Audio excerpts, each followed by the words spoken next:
নমস্কার দর্শক, এখন এই মুহূর্তে আমরা দাঁড়িয়ে আছি দক্ষিণ বেরুবাড়ি নয়ারহাট পাঠানপাড়ার মাঝ বরাবর এলাকায়। সেই ছবি আপনারা দেখতে পাচ্ছেন যে গত দুদিন ধরে অনবরত বৃষ্টি হওয়ার ফলে কিন্তু এখানকার অবস্থা খুবই আশঙ্কাজনক। যদিও এখনও পর্যন্ত এখানে আমরা কোনো প্রশাসনিক স্তরের কোনো সিনিয়র ব্যক্তিকে কিন্তু দেখিনি। এখানকার স্থানীয় মানুষরা আশঙ্কা প্রকাশ করছেন যে রাতে যদি আবার বৃষ্টি হয় তাহলে আরও অনেক মানুষ গৃহহীন হয়ে পড়ে যাওয়ার একটা সম্ভাবনা কিন্তু থাকছে। দর্শক, আমি আপনাদের অনুরোধ করছি যে যদি এ সমস্ত ভিডিও আপনাদের ভালো লাগে তাহলে চ্যানেলটিকে লাইক, শেয়ার, কমেন্ট এবং সাবস্ক্রাইব করতে ভুলবেন না। সেই ছবি আপনারা সরাসরি আমার ক্যামেরার মাধ্যমে দেখছেন। এখন আমরা দাঁড়িয়ে আছি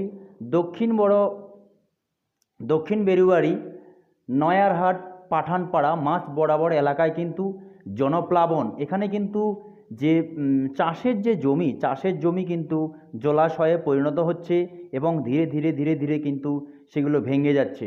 এখানকার স্থানীয় মানুষ আশঙ্কা প্রকাশ করছেন যে রাতে যদি আরও কন্টিনিউ বৃষ্টি হয় তাহলে কিন্তু প্রায় কয়েকশো বাড়ি তারা কিন্তু গৃহহীন হয়ে পড়ে। এখানকার স্থানীয় মানুষের যে প্রধান জীবিকা কিন্তু গবাদি পশু এবং সাধারণ ছোট ছোট কৃষক, এদের 1 একর 1.5 একর জমি তারা দিনে করে খায়। কিন্তু এই পরিস্থিতিতে গত দুদিন ধরে উত্তরবঙ্গের যে অনবরত বৃষ্টি, সেই বৃষ্টির ফলে কিন্তু এখানে চাষ জমি কিন্তু জলাশয়ে পরিণত হওয়ার সম্ভাবনা কিন্তু থেকেই যাচ্ছে। আশঙ্কা করা হচ্ছে যে আগামী 2-3 ঘন্টার মধ্যে যদি আরও এরকম বৃষ্টি হয় তাহলে কিন্তু হাজারে হাজারে বাড়ি, সেই বাড়ি কিন্তু বাড়িগুলো ডুবে যাবে এবং বৃষ্টির পরিমাণ বাড়বে এবং ফলে অনেক মানুষ কিন্তু গৃহহীন হয়ে পড়তে পারে। সেই ছবি আপনারা সরাসরি আমার ক্যামেরার মাধ্যমে দেখছেন।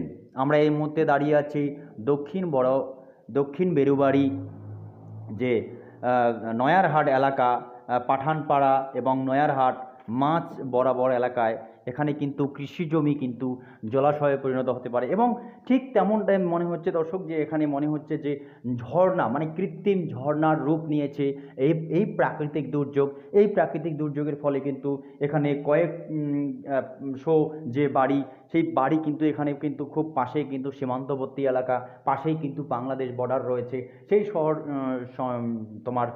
সেই সীমান্তবর্তী গ্রামে কিন্তু এখানে তারা কিন্তু আশঙ্কা প্রকাশ করছে। এখানকার সাধারণ মানুষ, দক্ষিণ বেরুবাড়ির মানুষ, নয়ারহাট এলাকার মানুষ তারা আশঙ্কা প্রকাশ করছে যে এখানে কিন্তু যে কোনো সময় যদি আরও বেশি পরিমাণ গত 24 ঘন্টায় যে এখানে প্রায় 120 থেকে 170 মিলিমিটার যে বৃষ্টিপাত হয়েছে, এর ফলে কিন্তু এখানকার পরিস্থিতি কিন্তু ভালো না। এখানে গবাদি পশু থেকে শুরু করে সাধারণ মানুষ কিন্তু কী অবস্থায় থাকবে।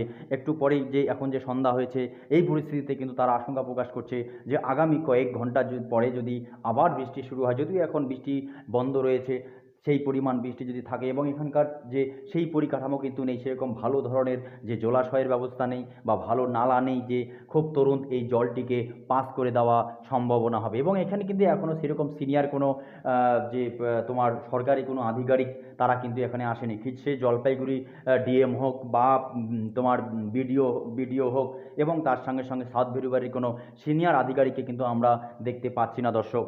সেই ছবি আপনারা সরাসরি আমার ক্যামেরার মাধ্যমে দেখতে পাচ্ছেন। ক্যামেরাম্যান পূজার সাথে আমি মোহাম্মদ রুবেল, সাতকুড়া, নয়ারহাট, পাঠানপাড়া। যদি এই সমস্ত ভিডিও আপনাদের ভালো লাগে তাহলে চ্যানেলটিকে অবশ্যই লাইক, শেয়ার, কমেন্ট করবেন এবং সাবস্ক্রাইব করতে ভুলবেন না। আজ এ পর্যন্তই।